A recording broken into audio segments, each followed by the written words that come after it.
Các bạn có tin không, đôi khi tình yêu chính là nguồn sức mạnh khủng khiếp nhất.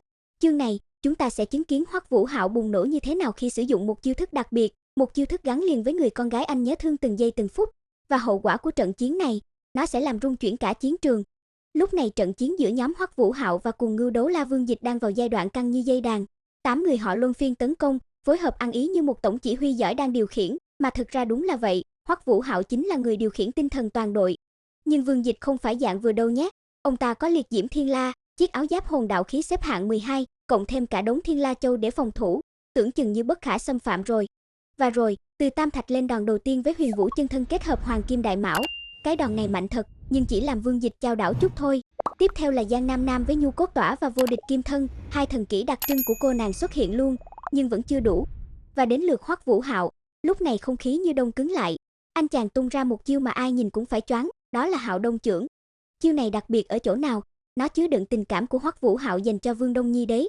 Mọi người phải hiểu, đây là chiêu tự sáng tạo, kết hợp giữa tinh thần lực và hồn lực, nhưng điểm mấu chốt là cảm xúc. Khi Hoắc Vũ Hạo tung chiêu, xung quanh anh xuất hiện hình ảnh Đông Nhi, người con gái anh yêu thương và nhớ nhung. Sự quyến luyến, tưởng niệm dành cho Đông Nhi biến thành nguồn sức mạnh vô tận. Cú đấm này không chỉ đơn thuần là sức mạnh vật lý, nó còn mang theo sức mạnh tinh thần, xuyên thẳng vào não bộ của đối thủ. Vương Dịch vốn tự tin với lớp giáp huyết sắc thiên la, thứ có thể tự động kích hoạt khi bị tấn công, nhưng trước Hạo Đông Chưởng, lớp giáp đó vỡ tan như giấy. Chưa hết đâu, Quỷ Tuyết Trần cũng xuất hiện từ trên không, tung ra Thẩm Phán Chi kiếm với sức mạnh kiếm si.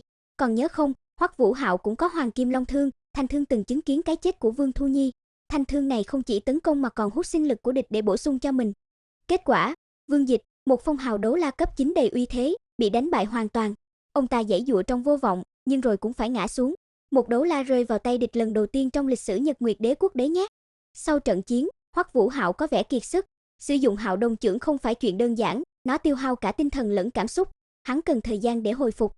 Nhưng tin vui là Bạch Hổ công tước vô cùng hào phóng. Hoắc Vũ Hạo được phong tử tước, tước vị có thể truyền thừa cho con cháu đời đời. Đây không phải tước vị bình thường, vì nó kèm theo rất nhiều đặc quyền, cộng thêm 1000 vạn kim hồn tệ, một số tiền khổng lồ. Còn món quà đặc biệt nhất, Hoắc Vũ Hạo trao cho Tinh La Đế quốc chiếc thiết bị do thám không gian siêu cao cấp mà họ vừa đoạt được. Thứ này vô giá luôn, nó giúp Tinh La nghiên cứu công nghệ hồn đạo khí tiên tiến, thu hẹp khoảng cách với Nhật Nguyệt. Mọi người đều vui mừng, đánh bại một phong hào đấu la là chiến công to lớn, tinh thần quân đội được nâng cao đáng kể. Nhưng niềm vui không kéo dài lâu, một bức thư mật từ Thiên Hồn Đế quốc bay đến, và nội dung khiến cả Bạch Hổ công tước lẫn Hoắc Vũ Hạo đều tái mặt. Thiên Hồn Đế quốc sụp đổ rồi.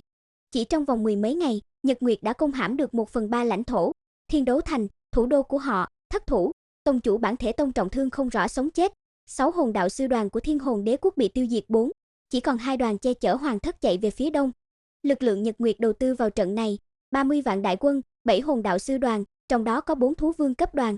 Thậm chí Thánh Linh giáo còn xuất thủ với đại lượng tà hồn sư. Có tin đồn cả giáo chủ Thánh Linh, Hắc Ám Thánh Long cũng tham chiến. Các bạn thử tưởng tượng cảnh tượng đó. Thiên Hồn Đế quốc vốn là một đế quốc lớn, có thành phố thiên đấu nổi tiếng từ vạn năm. Thế mà chỉ 10 mấy ngày, họ đã tan tác. Nếu Nhật Nguyệt tiếp tục như vậy, chỉ còn nửa tháng đến 1 tháng nữa là toàn bộ Thiên Hồn Đế quốc sẽ rơi vào tay địch. Và điều đó có nghĩa gì? Tinh La Đế quốc sẽ bị đe dọa trực tiếp.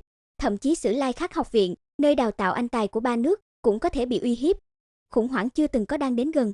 Trong không khí u ám đó, Bạch Hổ công tước buộc miệng hỏi Hoắc Vũ Hạo, chúng ta nên làm gì bây giờ? Câu hỏi này nặng lắm. Rút lui, mất lãnh thổ và dân chúng, tiếp tục đối trì, không đủ sức, tiến công, có tử thần hồn đạo khí phòng thủ, không thể phá nổi. Nhưng Hoắc Vũ Hạo bình tĩnh đưa ra 2 phương án. Phương án 1 là phòng thủ, rút quân về Tinh La thành, tập hợp lực lượng, kêu gọi học viện và Tinh La hỗ trợ, rồi phản công. Nhưng cái giá là mất nhiều lãnh thổ và dân chúng. Phương án 2 mới là điểm nhấn, tấn công táo bạo. Hoắc Vũ Hạo phân tích rất logic, Nhật Nguyệt tuy mạnh nhưng đã điều phần lớn quân về Thiên Hồn Đế quốc. Bên Minh Đấu Sơn mạch chỉ còn 2 đến 3 hồn đạo sư đoàn, khoảng 1000 hồn đạo sư. Nếu Tinh La toàn lực tấn công, hoàn toàn có thể phá vỡ phòng tuyến. Nhưng vấn đề lớn nhất là tử thần hồn đạo khí, thứ từng một đòn tiêu diệt 2000 hồn thánh, làm sao phá nổi? Đây chính là lúc Hoắc Vũ Hạo tung ra quân bài chiến lược, anh ta sẽ đích thân xâm nhập vào địch địa, phá hủy hoặc vô hiệu hóa tử thần hồn đạo khí. Mọi người đều choáng, cái này, đây là nhiệm vụ tự sát mà. Nhưng Hoắc Vũ Hạo khẳng định mình có phương pháp, có trang bị đặc biệt từ học viện, một loại vô địch vòng bảo hộ và khả năng di chuyển tức thời. Bạch Hổ công tước ban đầu phản đối kịch liệt, nhưng cuối cùng, trước tình hình khẩn cấp, ông đành đồng ý, bởi vì đây là cơ hội duy nhất. Đêm hôm đó, sau khi thống nhất kế hoạch với đồng đội, Hoắc Vũ Hạo trở về lều trại. Hắn kiệt sức cả về thể lực lẫn tinh thần, sử dụng Hạo Đông Chưởng, chiêu thức gắn liền với Đông Nhi, khiến hắn đau đớn vô cùng. Nằm trên giường, Hoắc Vũ Hạo không thể ngủ được, trong đầu hắn cứ văng vẳng hình ảnh Đông Nhi.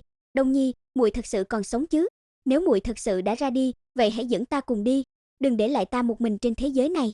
Nước mắt lăn dài, một thiên tài trẻ tuổi, anh hùng trong mắt người đời, giờ đây co ro trên giường, khóc như một đứa trẻ. Nhưng điều kỳ lạ xảy ra, rèm cửa lều nhẹ nhàng dạt mở, một bóng người thon thả, động tác chậm rãi, bước vào, đó là Đường Vũ Đồng. Cô gái này từ lúc Hoắc Vũ Hạo xác định nàng không phải Vương Đông Nhi, mọi người đã giữ khoảng cách, nhưng tối nay, nghe tiếng Hoắc Vũ Hạo rên rỉ, nàng lại bước vào. Đường Vũ Đồng ngồi xuống cạnh giường, ngón tay nàng trắng nõn, mảnh khảnh, nhẹ nhàng chạm vào trán Hoắc Vũ Hạo, và một điều kỳ diệu xảy ra, Hoắc Vũ Hạo dần dần bình tĩnh lại, cơn đau, cảm xúc dữ dội, tất cả như được xoa dịu. Đường Vũ Đồng lấy khăn lau mồ hôi cho hắn, động tác nàng rất tự nhiên, như thể đây là điều nàng vẫn thường làm. Thời gian trôi qua, Hoắc Vũ Hạo nắm chặt tay nàng, như tìm thấy điểm tựa cuối cùng và chìm vào giấc ngủ. Và điều đáng kinh ngạc, sáng hôm sau, Hoắc Vũ Hạo tỉnh dậy với tinh thần sảng khoái, không còn di chứng gì từ Hạo Đông chưởng cả. Hắn ngủ ngon, ngủ say, như thể mọi nỗi đau đã được chữa lành. Hắn có nhớ mơ hồ ai đó đã đến, nắm tay mình, nhưng chi tiết thì không rõ lắm, chỉ biết rằng có Đông Nhi đã đến an ủi hắn. Bên ngoài lều, Từ Tam Thạch canh gác suốt đêm, hắn thấy Đường Vũ Đồng đi vào và ở lại cả đêm, nhưng khi thấy cô xuất hiện khiến Hoắc Vũ Hạo yên ổn, Từ Tam Thạch quyết định rời đi để cho họ yên. Và thế là, sau 2 ngày chuẩn bị, Hoắc Vũ Hạo cùng Bạch Hổ công tước lên đường trong đêm tối, nhiệm vụ sinh tử sắp bắt đầu. Bạch Hổ trao cho Hoắc Vũ Hạo chiếc răng nanh hộ mệnh của tổ tiên, niềm tin cuối cùng vào sự sống còn của hắn. Liệu Hoắc Vũ Hạo có thành công, tử thần hồn đạo khí có bị phá hủy không? Hãy cùng chờ xem trong tập tiếp theo để biết rõ hơn nhé.